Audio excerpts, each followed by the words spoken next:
Good morning, good afternoon, good evening, everyone, depending on where you're coming from. I'm over here in Orange County, California. My name is David Tong from TGR Foundation, Director of Professional Development Programs here.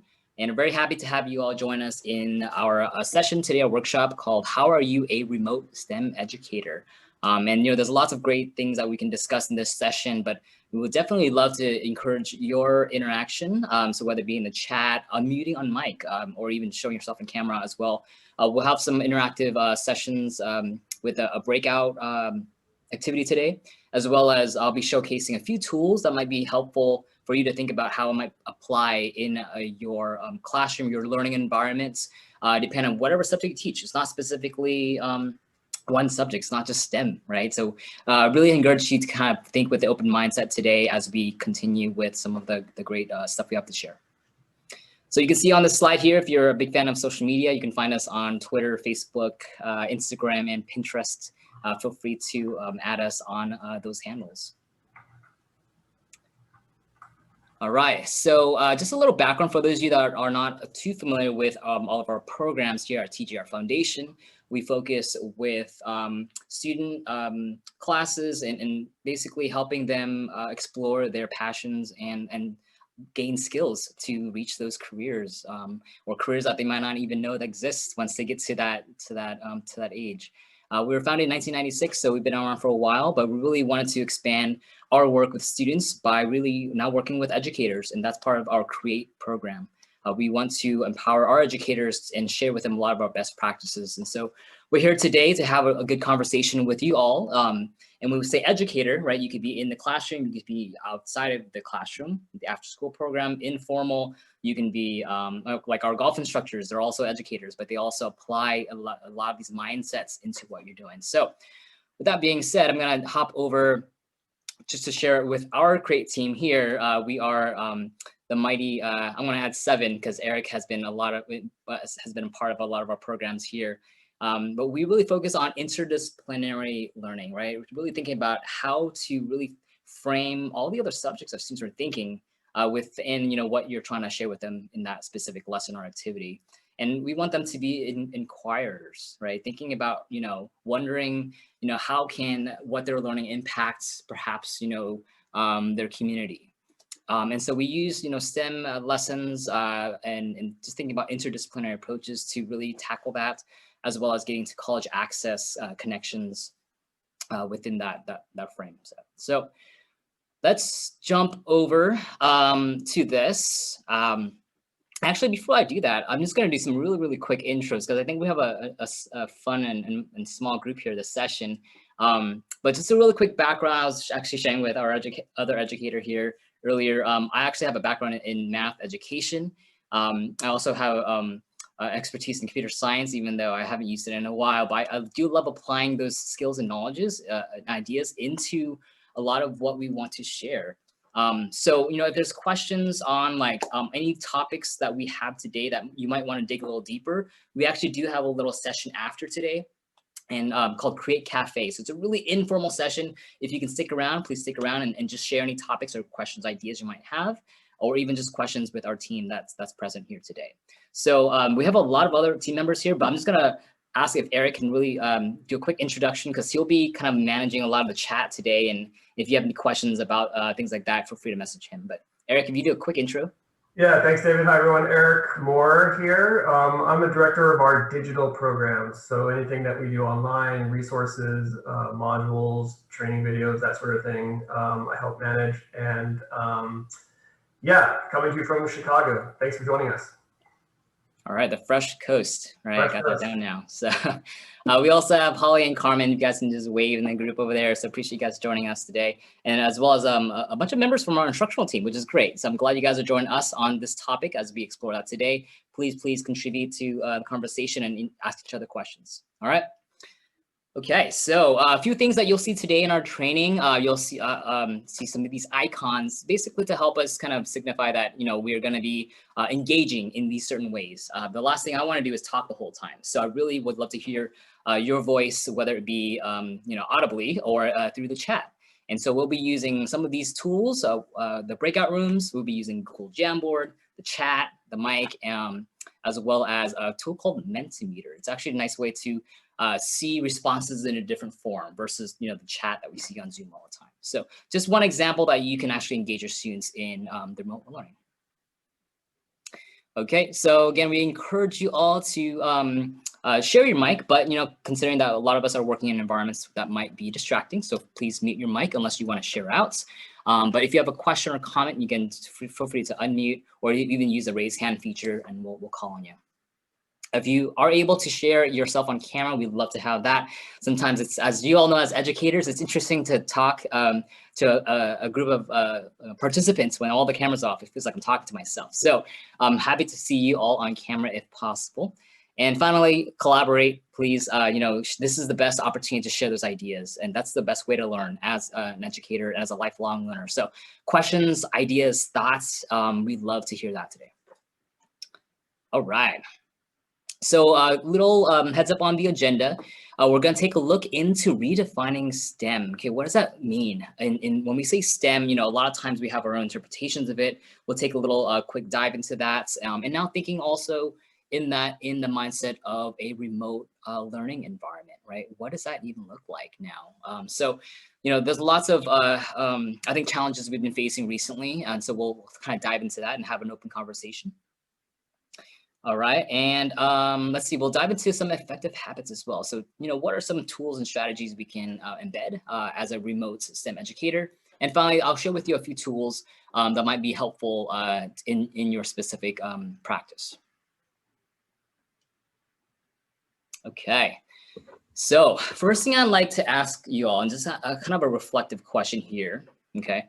How has remote learning impacted your classroom? And what I'm going to ask you all to do is actually share your response using Mentimeter. And Eric's going to be pasting a link in the chat. You can use your mobile device if you have one to respond there, or you can also use your browser. So if you go to that site that Eric just linked in the chat, www.menti.com, please type in that code 7675067. That is not my credit card number, so you won't be able to utilize that to order anything. That is just access and respond to our awesome Mentimeter response today. So feel free to take a moment just to kind of reflect on this. How has remote learning impacted your classroom? And if anyone has any challenges accessing the Menti site, please let us know, or you can also even just share with us in the chat as well.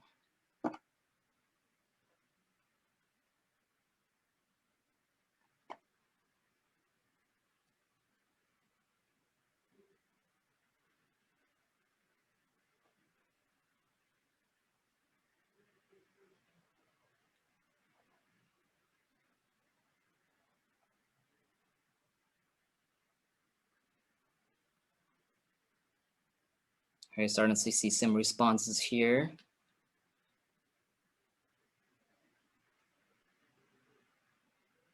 All right, some broad words here. So the larger the words are, that means that more people have put it in more than once. So seeing a few things, looks like it's SEL, right? So social emotional learning. Seeing engagement pop up. Participation, okay, relationship building.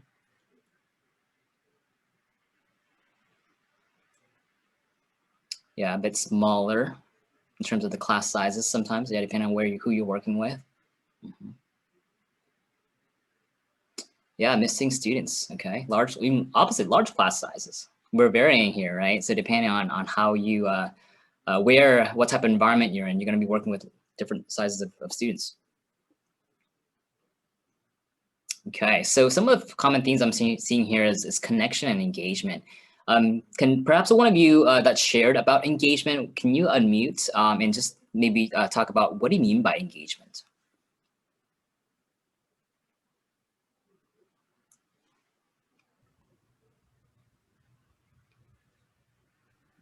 So David, I put one of those, I put engagement. For me, I think it's just, it just feels like I'm kind of disconnected sometimes. Not all the time, a lot of times the kids are very responsive, but sometimes it's very easy for them to disconnect and it feels like I'm talking to a wall.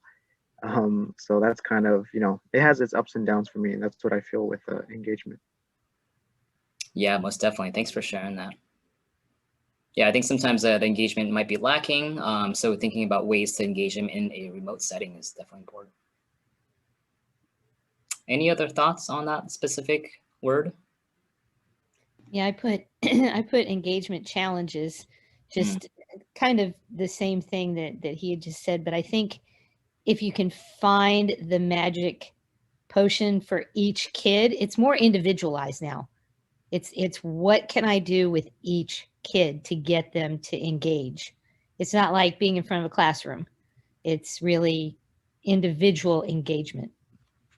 I love that perspective. I'm giving you some snaps for that. So thinking about like that individual, right? And, you know, they are individually in their own space, like physically by themselves, right? And so how do you kind of give that idea that their interaction, their voice matters within the larger group, right? So thinking about perhaps, I mean, I think a lot of the other words here kind of hit on that as well. That relationship building, right? How do you still build that connection so that, you know, there's participation, and that, you know, students are able to find their voice within a virtual environment. So, you know, keep these things in mind. I think hopefully, you know, some of the things that we'll share today or some of the conversations might give you some inspiration as well.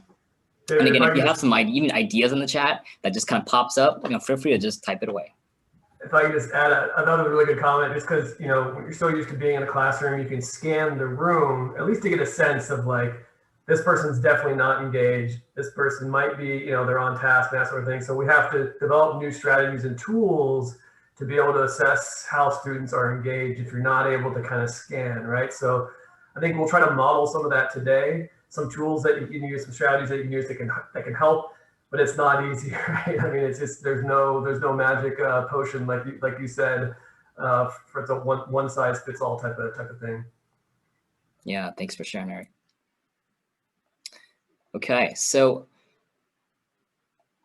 I'd like to just hear from you all. I mean, we're kind of on the conversation right now, but perhaps, you know, how have you been using STEM and teaching and using and teaching STEM today? Just feel free to share some thoughts in the chat, or if you just want to share out loud, I'd love to hear as well. But just kind of thinking about another one quick reflection question. How have you been using and teaching STEM today in your own environments?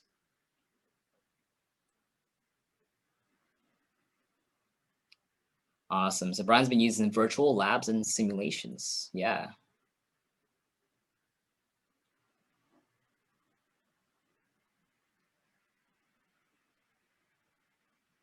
It's interesting. I was just talking with some of the group before we started today with virtual reality, right? And it's interesting, you know, this is actually a time now where we're a little bit forced to think about virtual experiences, right? And perhaps where the impact could happen in terms of learning, but really thinking about, can it still reach those learning objectives in a virtual format? And that's the question, you know, I think we all should ask in our activities that we share. Yeah, I think the reality of science experiments, right? Not having the supplies ready, but perhaps can you still simulate, you know, the reactions that happen, having them still go through the process, the mindset of design thinking, right? So kind of alluding to some of those ideas. Awesome. So Andres tried some STEM challenges using common household items, right? You have to see what they have around the house, and it's not good to make that assumption that they'll have, you know, a solid fuel rocket at home to, you know, to launch the rocket out.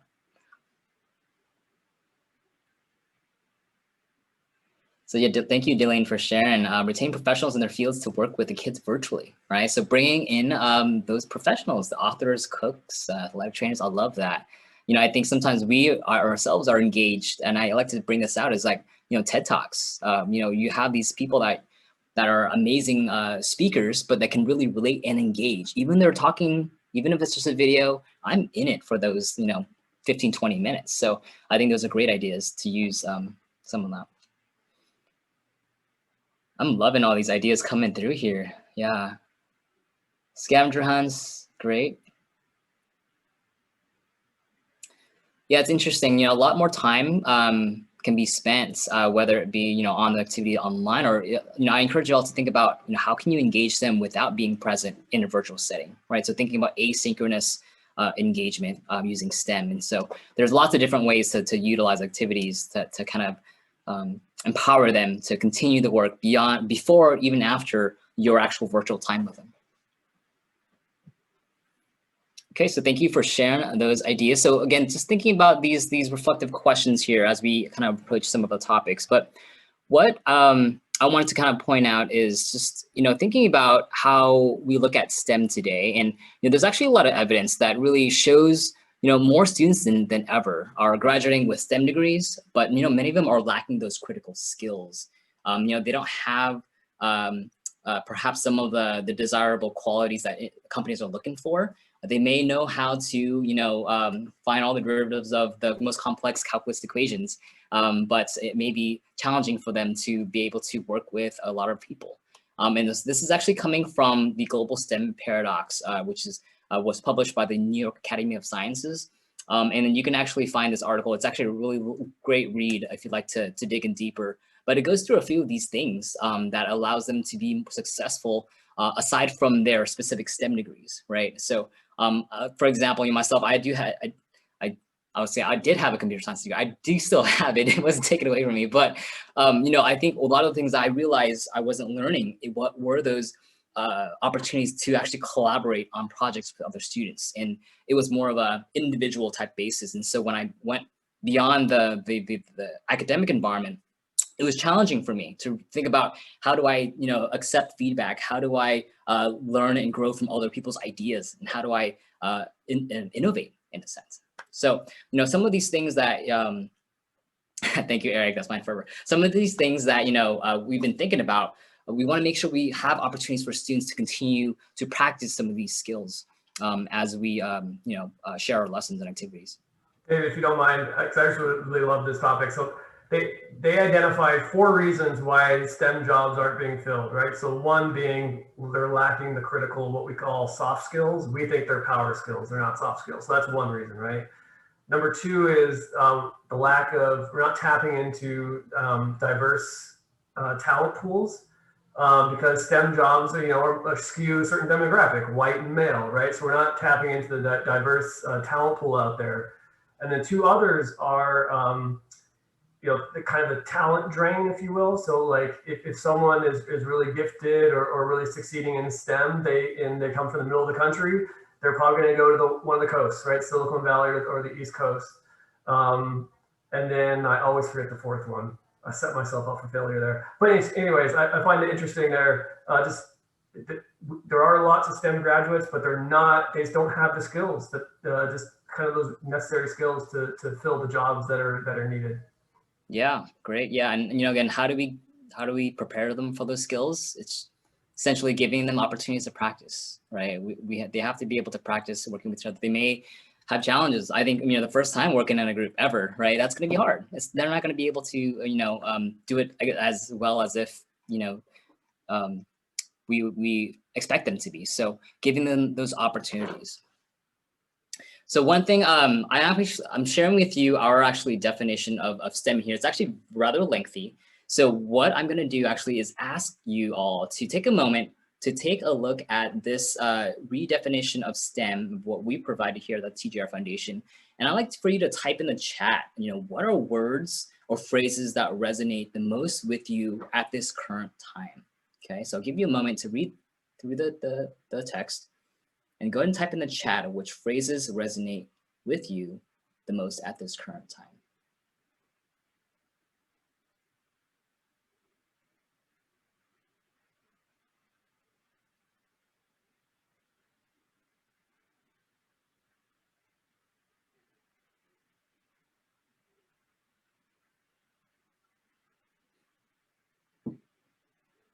Awesome, so they're all coming through. I'm seeing common words here of real world connections, authentic opportunities, interdisciplinary teaching. Good, critical skills. I love this, yeah, community environments, connected to the real world. Let's see here. I believe, Mene, can you share with me what you mean by why you chose community environments? The kids are not used to thinking about what's going on in the world, like around them, or even looking at what's going on in their community. Sometimes they're looking at what's going on across the world, because they know that that's a serious issue, and sometimes the same issue is happening here. For example, with my kids right now, we're looking at the water crisis. And when you look at a lot of resources, it's talking about what's going on in the world, but then they're like, wait, you know, there's the Chesapeake watershed, right? Because we're on the East Coast, or what's happening in Flint, Michigan. And so they're like, there's stuff going on in the US. They're thinking, oh, this is a developing world problem, you know, not a United States problem. And they were like, what? They were very surprised. So local, you can always look local. Yeah, I love that. Thank you for sharing that. You know, I think a lot of times when it is a local challenge, it seems to become more invested in it because it is their community. They're living in it. So it's time to really figure out how can they make change, whether it be through, you know, looking at legislation to even looking at solutions and, you know, designing new ideas. You know, it starts somewhere. So I love how, you know, that kind of connects to the authentic type of practice. Good. Does anyone else want to share perhaps what they typed in the chat? I'm seeing some great responses here. I can share, David, mine. I put interdisciplinary approach just because, well, I think I don't know if I'm the only one, but my major is Spanish, which is human, you know, not human, it's modern languages, right? So it's like the complete opposite, or at least, you know, that's stereotypically, right? Well, people say that, oh, you're a humanities major, how are you going to be working with people in STEM? But I think if you can combine both, it's really beneficial for the students as well. Because I don't think there is a one size fits all student where I only like science or I only like English. You know, it's always going to be interconnected, and if they can take from multiple places, it just creates better ideas. So that's what I think too. That's why I put interdisciplinary. Awesome, thank you for sharing that. I think a common question that I think we hear often, or perhaps we ask our students, hey, what's your favorite subject? Right, and all of a sudden that just gets them to say one subject, right? I like math or I like reading, but why can't you like math and reading equally, right? And so I love that mindset of thinking about, you know, how perhaps even maybe what's your favorite hobby? Like, what do you enjoy doing, right? And that way, perhaps the task or activity or hobby or whatever is interest of them brings those connections together of all the subjects. Yeah, David, if I can add too, like, we know not every kid's going to be a mechanical engineer or like, you know, a microbiologist or whatever it might be, but they need to be STEM literate at the very minimum, right? Because as you know, like, if we're developing these skills, we give them the literacy in STEM, that's going to set them up, because all jobs are interdisciplinary. I mean, and so you kind of need these skills, especially in the future, right? I mean, the more sort of STEM skills they have, the better they're going to be set up for success. So one more thing I want to add, I really like this, I can't remember who shared this, but like, we should stop asking kids what they want to be and what problems they want to solve. And that's always stuck with me, I like that. Yeah, I love that. Okay. So yeah, appreciate everyone's input here. Anyone else have anything to share before we move on to our activity? I was just going to say, I think the word that sticks out to me that's missing in this is connecting. Because when you think of critical skills, okay, kids have great computer skills nowadays, and they're great on their phones, but they suck at communication because it's communication just through a technology device. So I think the critical skills in communication and people skills and things, you have to connect the dots for them because they really only see one way right now. They don't really see, you know, how these things work together. Yeah, I appreciate that. Yeah, so bringing those connections and that relationship, right, building in terms of how they can apply that to these critical skills as well. Thank you.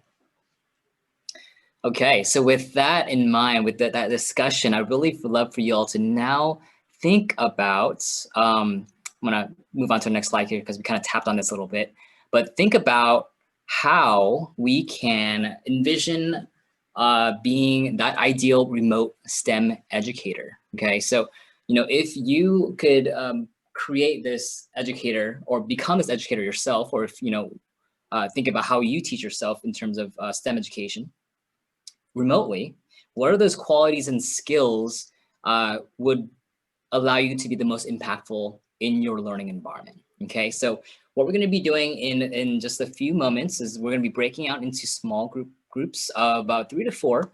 And then we'll be jumping into a breakout room where we'll be designing our ideal remote STEM educator. Okay, so basically, I'd like for you to discuss in your small group, what do you think are qualities and skills that allow this educator to be successful working in that kind of remote setting, as well as bringing in some of those kind of the STEM topics that we just talked about in our last couple of conversations.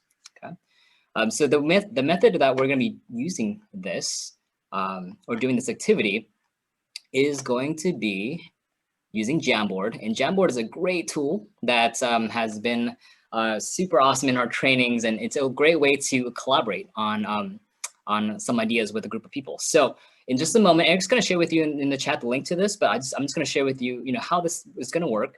Once you get into your breakout room, you'll be going into your specific frame up here. So if you're in breakout room number 1, you'll click on number 1, and that will allow you to go on the first group here. For the sake of this example, I'm actually going to jump into the last one so that I'll add on to this diagram here. But simply, introduce yourselves real quickly with your small group, maybe for about a minute, and think about, what are those qualities? You can individually share by typing in a text box what you think is important, whether it be, being reflective, okay, as a STEM educator throughout the process. Or you can find a representation of that on your educator here. So I'm going to use the image option here, and simply typing in a mirror will bring me many types of mirrors. So I'll just add this mirror over here. And you can just quickly resize it, angle it, however you like, but we'll add it next to your educator here to be reflective. There's a bunch of other options here for those of you that are amazing artists. Whether or not you're amazing or not, you can still use the tool here to add some designs if you'd like. But we'll have just about 10 minutes, okay, as a group to kind of share those qualities and skills together. And then when we come back together as a whole group, we'll pick on a couple of groups just to see what your thoughts are and see your STEM educator. And we're all back. So I was seeing some really interesting remote STEM educators there. And so what I'm going to be asking for each group to do as we're sharing out is to talk about perhaps a few of your interesting things, qualities, and skills of your remote STEM educator, maybe about no more than a minute per group. So I'm going to ask our first group to share out about their amazing STEM educator here. I'm seeing lots of great pictures. So group 1, do we have a representative to share out?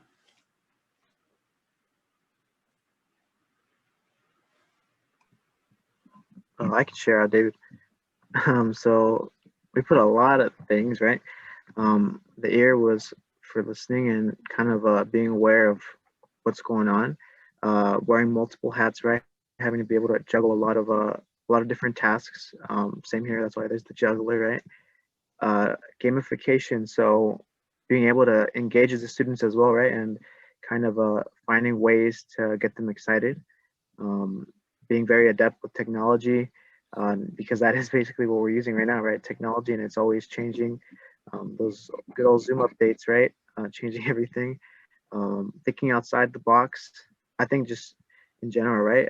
Being able to find different ways to teach something. Friendliness and knowledge, being calm, being creative, able to adapt. I think even beyond just a remote educator, this is just a good educator, right? This is the perfect, you got everything, so. Awesome. Yeah, I love how you actually even thought about that. This is beyond STEM in a sense, right? If you have these qualities of remote STEM educator, that's all goes alongside being a great educator. So I love how you brought that connection together. So let's give some snaps for group 1. Great job on your educator there. Let's hop over to group 2 here. Group 2. Can I have a person share out for group 2?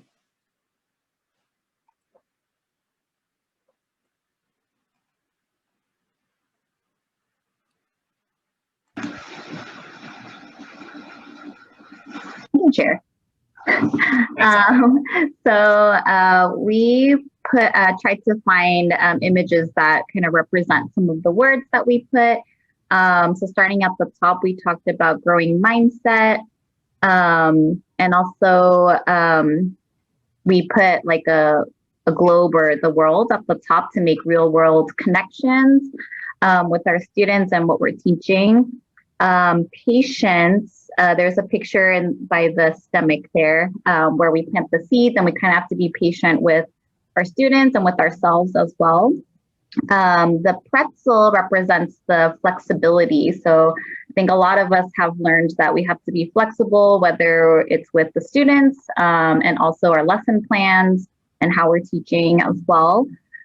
Being perceptive, that one we put kind of like the art illusion by one of the legs, but just kind of being better at how we can measure engagement, and that can look very different for each student. So kind of getting really good at reading the students, whether it's well-being or their participation and engagement.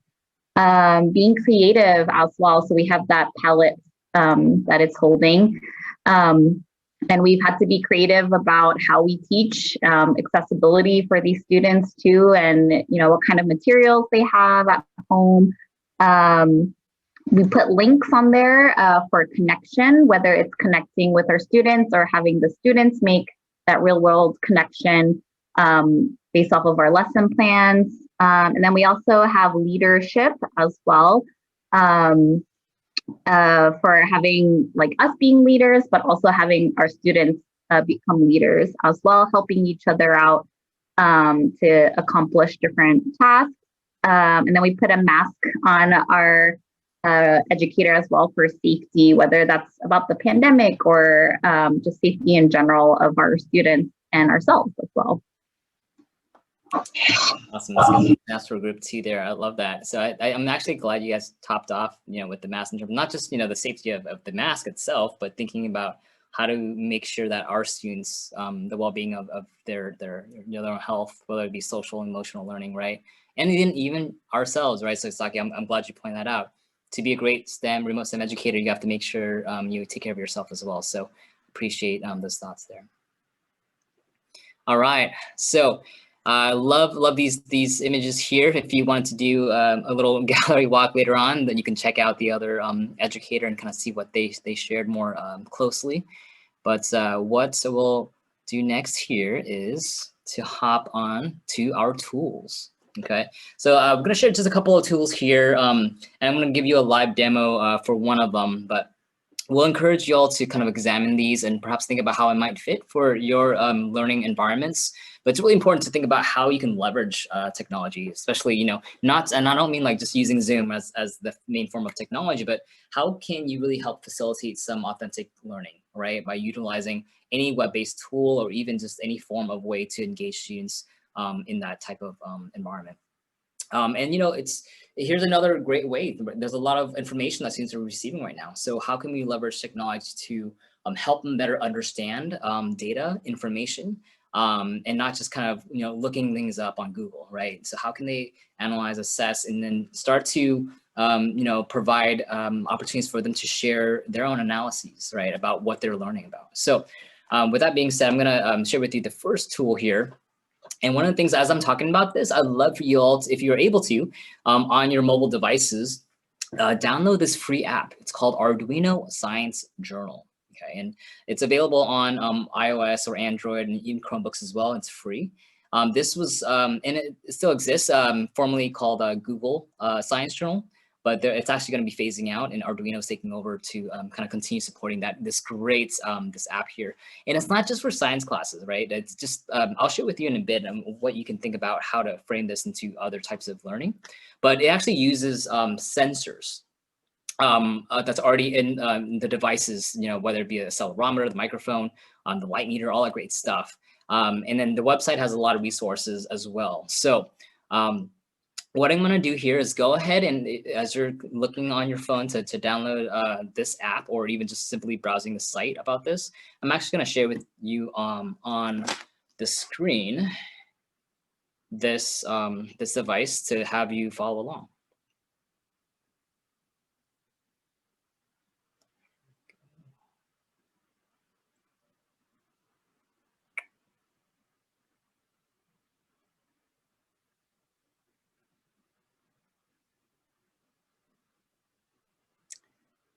All right.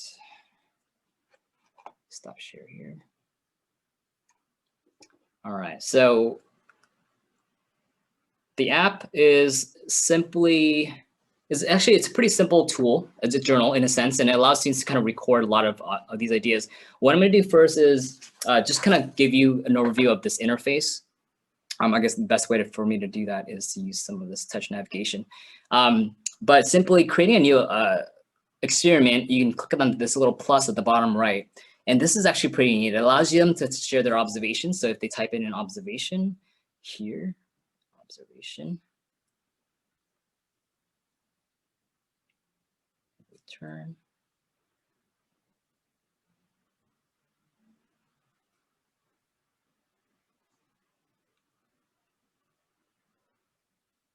And then they can simply post the observation, those notes, in this section up here.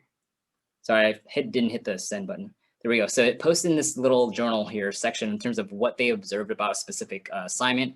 But one of the things I wanted to point out is there's actually a lot of sensors now where you can actually have students look in terms of how the X and Y axis affects a specific experiment. You can go into the barometer, thinking about weather, thinking about brightness. It's actually using the sensor of your device to determine the brightness. There's also a compass, even pitch. For those of you music teachers out there, perhaps you can apply some of the frequencies with pitch, which is interesting. There's also a sound intensity, so you can actually measure the decibel level for certain things. Interestingly enough, you can see perhaps comparing the sound of specific types of impacts or forces and whatnot. Okay, so that's just a really quick navigation, adding notes and observation. You can record and take snippets of what you're seeing on the screen and adding that to your journal. And then you can also even take photos of using the device as well. So if you just turn on the camera, you can take a picture. You can take. I just have an image of my laptop here, but that adds it to the journal, which is kind of neat, right? David, so just some basic features there. Brian, I have a question. I actually don't know the answer to this. Does the app run in the Chrome browser or is there a Chrome extension? I think it's only device, right? Yeah, that's a great question. I think it may be an extension from what I read about. So we can dabble into that more, Brian. If you can hang around afterwards, you can double check on on that specific feature. Okay, so what I'm going to do here, actually, I'm going to get rid of this experiment. I can get out of this screen here. All right, so what we're going to do first together is we are going to play with the accelerometer. Okay, so if you don't have your device, you can just follow along with me. But if you do have one, go ahead and create a new experiment. I'm gonna try to have you guys follow along with my touch here. So at the very top, you can use the pencil mark and go ahead and rename it motion. We're gonna play with motion for this specific activity here. So type in motion for the experiment title, click the check mark, and now this specific journal is gonna be called motion. Okay. And the first thing we'll just play with is that sensor. So I'm gonna go, sorry, I lost my touch thing here. Let me bring it back. I'm gonna go to the sensors and then just choose the first sensor, which is the accelerometer X. Okay, and I want you to kind of make note of how the values are changing based on how you place your device. So if you place your device simply just kind of flat and parallel to the ground, move your device towards you and away from you. And then move it from side to side. What differences do you notice? I'll do it up here. This is side to side. This is away and closer to me. So what do we notice? Yeah. Plus or minus difference of. Mm-hmm. Yeah, you're noticing the values change for the most. You'll see it fluctuate. Good. And then Brian's also noticing it's measuring one axis, right? So in this case, it's called the accelerometer X. This is where we're bringing some of those math connections a little bit, right? For students that have never even, been exposed to the X and Y axis, that might be one good way. But right now, I'm on the x-axis and I'm moving this device back and forth. If I go to the other axis, you know, as educators here, we know this is which y-axis. Yeah, this is the y-axis, right? And there's not much value that's changing here. I'm making some subtle movements, probably left and right, which is why you see those variations. But that's the connections that you want students to see and observe, right? Okay, and you can even record this as well. So if I hit the record button, it's actually recording the session right now and with a specific time, right? So if I'm, you know, moving around, it'll definitely record each of those values as it goes through. How about, what if I move it up and down here? What is this? Noticing not too much is happening. So if we change the sensor to the Y, is it changing? Not so much, a little bit. I'm gonna have you all try the Z axis here. This is the Z option, the third sensor. And now we're seeing a bit more, right? So this is introducing to students the Z axis. They're used to hearing X and Y axis from their math classes or from different types of plotting. But now if you introduce the Z axis, you're noticing this involves the kind of that third dimension, right? So right now I'm gonna lay this device flat in my computer here, or my table here. Why isn't it 0? What thoughts do we have about that? Why isn't it 0? Gravity. So what does that mean? So, well, what is gravity? What's the value for gravity we normally see or when we teach our science classes here? Yeah, 9.8. 9.8. Right? Yeah. Interestingly enough, I have 9.9. So I must be surrounded by some external force of gravity that's adding that 0.1 meters per second. But yeah, the x-axis, the z-axis accounts for, yes, 2020, right? The z-axis accounts for gravity as well. So interesting enough, you can think about zero gravity. What does that even mean, right? That point when an object is in zero gravity. So a lot of great ways to play with these sensors, and those are just 3 of them. But you can imagine the excitement that you can have with your students when you're playing even with light sensor, right? How much light variations do you have within your home, right? So that's an interesting thing to think about. So here is one really brief challenge that we can do together. And what I'd like for you all to do is go back to the x-axis. Go back to the x-axis here, or the accelerometer x. And we are going to engage in I'm gonna go back to my share screen here, a challenge for you all in this time of day. How still can you sit, okay? So set the accelerometer to X. I want you to hold the device in one hand only. This is a challenge for you that may perhaps had some past experience as waiters. You might be doing well in this activity here. So once you're ready, go ahead and hit that record button, that red record button, and see how still you can be for 30 seconds. After the 30 seconds, go ahead and type in the chat your minimum, average, and maximum values in the chat, okay? Ready, set, go.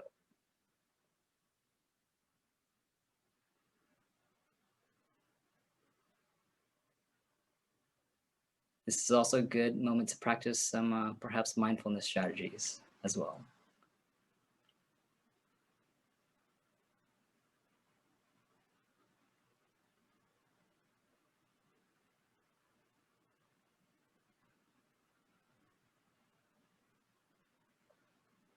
Okay, just running up on that 30 seconds. I'm gonna hit stop on mine. And when you hit stop, you'll be able to see that recording on your device here. So I'm gonna share with you out loud what I have. Feel free to share in the chat what you were able to record. So I have as a minimum -0.3, a maximum of 0.7, and an average of 0.1. So that wasn't exactly 0. But I'm curious to see if anyone else was able to find other. Oh, Andres, you got a pretty good minimum max. Very steady hands there.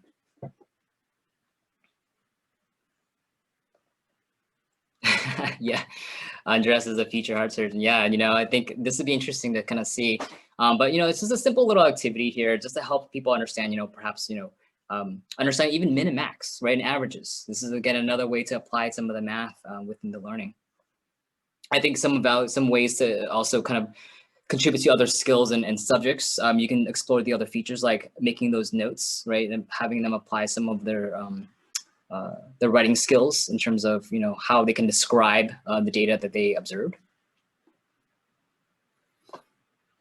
All right, Holly, you look like you're on my page here with the -0.3, -0.1, and max 0.2. Seems like we're all pretty steady this evening. Yeah, is there a filter on TikTok? I haven't explored that yet, but hey, you know, bring those connections together. I love the idea, Brian. Transferring this to a Google Sheet and graphing it, seeing kind of where, you know, the data lies with the whole group of students. I love that. Okay, so that in a nutshell is one just example of how you can utilize Google Science Journal. There's lots of different ways to use it, but the website, if you sorry, I said Google Science Journal, Arduino Science Journal now that it is, you can, if you type in and search for that, you'll find a whole series of lessons and activities that support the journal as well. So, you know, kind of seeing some of those features, how else can you integrate this science journal? What are some ideas that we can think of that might be able to apply some of this tool in your own learning? I'll give you guys about a moment just to share in the chat, or even share out loud if you have that thought in your head.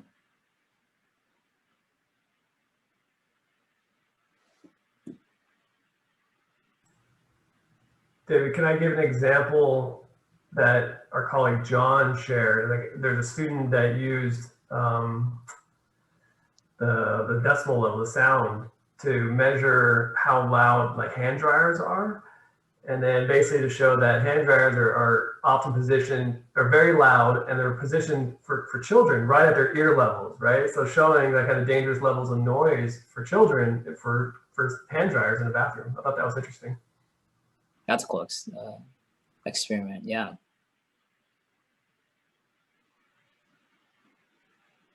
Yeah, interesting to see kind of the light variations, perhaps, you know, in different environments, as Brian shared.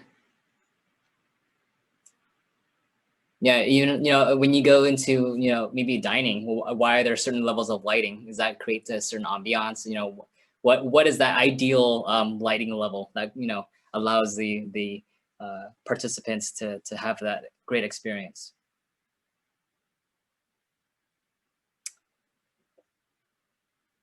Okay, all right. So again, if you have more ideas, feel free to continue sharing in the chat. I'm going to share with you one last tool here and just kind of give you a little overview of it.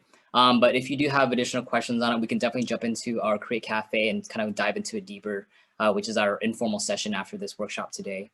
But thinking about, you know, as I mentioned mentioned earlier, looking at data and how to analyze, you know, that data, because it applies that critical thinking skills that we need to develop, right? Being able to look at numbers, being able to see how that's relevant, and if that's if you can find trends, right? Looking for patterns, definitely a huge kind of cross-cutting concept, not just for science, not just for math, but it applies in so many different subjects that we are surrounded with.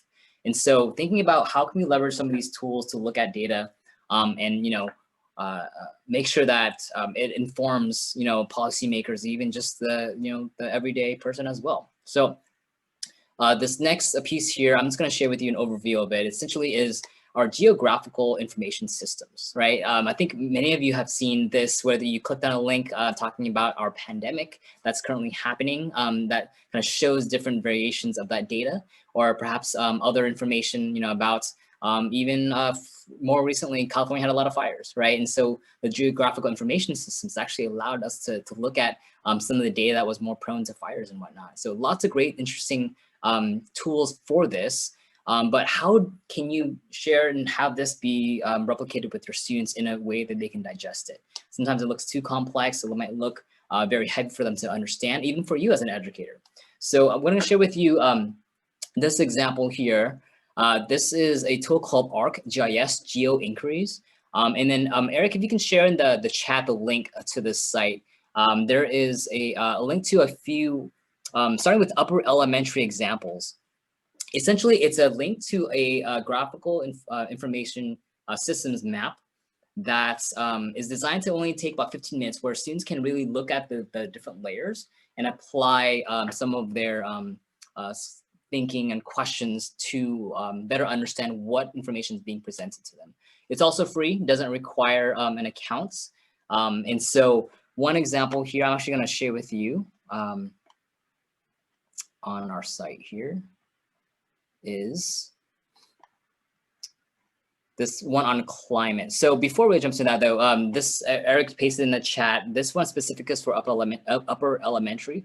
It also ranges in middle school and high school as well. So you can find some of those level 1 inquiries. And there's all of these great PDFs here that you can choose from with different types of topics, from street maps, to time zones. I love this one. Students will explore time zones using map visualizations and mathematical calculations. So thinking about, yeah, time is different, right? In all parts of the world. A lot of times they realize that on New Year's Eve, when countdowns are all different parts of the world are not happening at the same time. So how does that even work? And so there's lots of really great ways to utilize some of these different topics here to explore that in 15-minute increments. So the one I'm gonna bring up real quickly is on climate. Okay, so you can actually just kind of follow along with me. If you did want to explore yourself, Eric can paste in the chat the link to this specific map here. But this is talking specifically about climate. And what's great about this interactive map is that the lesson, I'm going to share with you here on the educator side, it actually brings you through all of the specific questions and how to engage your students. This is using the 5E lesson format. So you can go through those questions to go through engage, explore, explain, evaluate, and all that good stuff. So it allows students to gradually bring those connections together by interacting with the specific map that you share with them. So in this one here, it really has students looking at the different layers and levels of temperature. So looking at the mean temperatures in January is the first part of the contents here. So looking towards on the West Coast, the mean temperature in January seems to be around 32 to 50 degrees Fahrenheit. I'm saying Fahrenheit because that's kind of the system that a lot of us are used to looking at, but you also see Celsius as well for the rest of the world that interprets the weather that way. One of the other great things about these maps is that if you click on the other option of the legend, the base map, wrong one there, the base map, you can actually apply some really interesting layers to it. One example, one thing I do like is this terrain with labels. So this is one, helping them with geography a little bit. For those that, are so used to just understanding where California is, there's a lot more to the US. But that gives them a bit, a deeper dive into the different parts of the geography. And then from there, you can go back and apply some of these filters. So if you want to uncheck January temperatures, you can go to July, and then have students look for patterns. What do you notice in the areas of perhaps, Southern California versus Northern California, right? So clicking on those areas, it'll give you some mean temperatures, the average temperatures, and then perhaps having them compare those patterns to other parts of the United States. All right, so Eric shared with you a lot of links there, but I highly encourage you all to explore it on your own time as it makes sense in your own environments. But those lessons are all available on the website that I just linked or shared with you right here, and what Eric also linked with you in the chat. All right, so I'm gonna hop back to our site here. And I am gonna start having us to kind of close out a little bit, just share with you a couple of tools there. But, I think we had a lot of great discussions today, thinking about, how to really tackle this remote environment. I heard a lot of connections. I heard some things about, being able to individually reach out to those students. And I want to share with you a little clip here about an English teacher who really wanted to find the way to connect their learning beyond just the language, right? And so with that being said, I'm just going to play this video here, and I'd love for you to think about perhaps, how might you relate to this teacher? Okay, so feel free to share in the chat if as it resonates to you. My name is Christella Burnett, and I am a 10th grade English teacher at Fort Pierce Westwood Academy in Fort Pierce, Florida. When I was introduced to STEM, of course, everyone introduces it as an acronym, right? Science, technology, engineering, and math. And I am not only an English teacher, but I also coach poetry and things of that nature with my students in creative writing. I definitely didn't see English in the STEM educator realm. So what started this for me was going to the STEM studio. When I made it to the STEM studio, I slowly started to realize, wow, I need to redefine what STEM is. I was afraid that they were going to convince me of something that, was totally going to change what I feel education should be like. And that wasn't the case at all. They were embracing, exactly what I was looking for, which are ways to inspire my students and ways to embrace creativity. It's not just about science, technology, engineering, and math. It's all encompassing. It's actually interdisciplinary. STEM is actually more a way of thinking. A STEM educator is someone who inspires. It's someone who inspires creativity, inspires exploration, someone who welcomes questions, right? And it's not always about the correct answer, but more so about the journey to the correct answer. And a STEM educator is someone who is reflective, always accepting feedback so that they can strengthen their own teaching abilities and to learn alongside their students. I believe I'm a STEM educator because I love to inspire my students to be creative.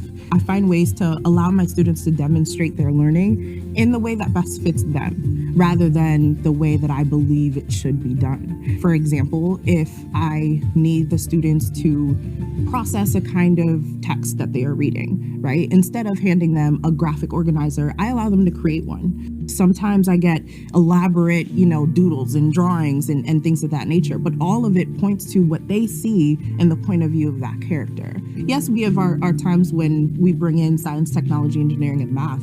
However, it's just so much more than that. STEM is more so about the exploration. It's about the inquiry. It's about questioning everything. This is definitely where education needs to go. This is the revolution of education. And this is how we make the necessary change for this coming generation. And we need to do better by them and growing as teachers so that we can have the tools for our students. I'm Christella Burnett, and I'm a STEM educator. All right. So just kind of love to hear in the chat, what are some of the things that resonated with you in terms of how perhaps she thought she sees herself as a STEM educator. So love to hear any thoughts, or if you would like to share out loud as well.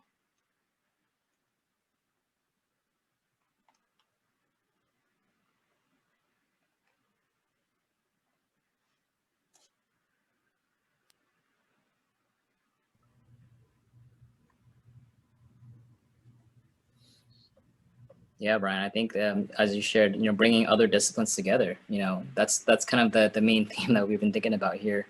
STEM is not just a subject. It's really thinking about, how can you bring those connections together, as, we've heard earlier, kind of our common theme for this session today.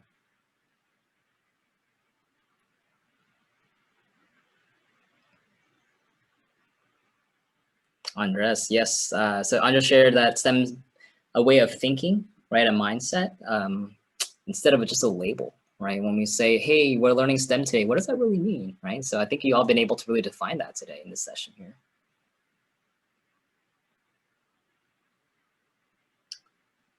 Yeah, I think thinking about not just the end product, right? Not just the solution, but how can the students gain those skills, gain those collaborative skills, communication, creativity, critical thinking on that journey to becoming, folks that they can inspire in life.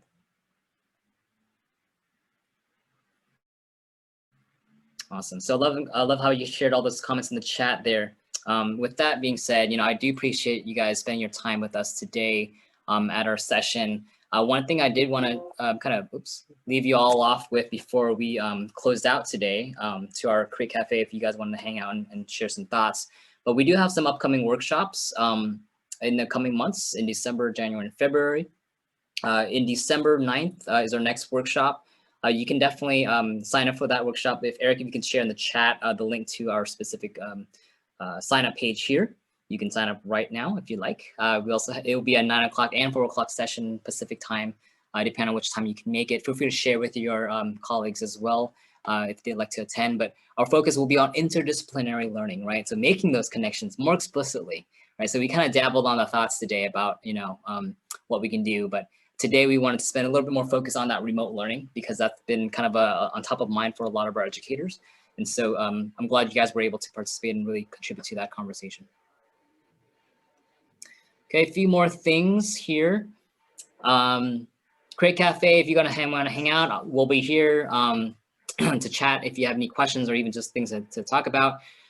We have digital workshop videos on our YouTube page. So if you search for TGR Foundation, you'll find a lot of other workshop videos that we've archived, along with teaching tidbit videos and college tidbits, and a lot of great lesson plan and lesson activities as well. And then you'll find the link to our TGR EDU Explorer on this screen as well. And this was an opportunity for you to explore lessons, interactive student activities, and just so many other types of resources that you can download and use for your programs. And last but not least, Eric did share a survey link in the chat. We'd love for you to just share your thoughts of this session and provide some feedback, any feedback that you might have to help us better improve our trainings. And so if you can spend just a quick minutes, we'd love for you to get your feedback from that survey. But otherwise, I want to again thank you for joining us in this session about rethinking, STEM and also in terms of our role as a remote educator. Happy to have you all join us.